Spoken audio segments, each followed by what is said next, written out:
to ngur mane jogi ne otero ne nitie jomoko mang'eny mabe otero madwaro ni mondo ji machalo kaka Okiya Mtata be notero ngur man gidwaro gino bedo nullified.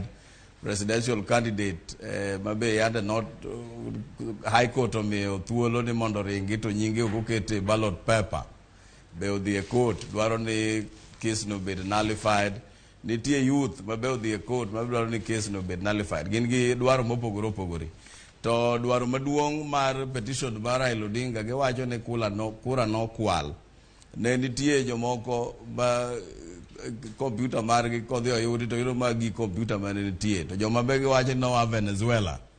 Kabe no kel mana mar nikech ne gina raia to kaka ne gidonjo magi dwaro gik ma sensitive mag IBC.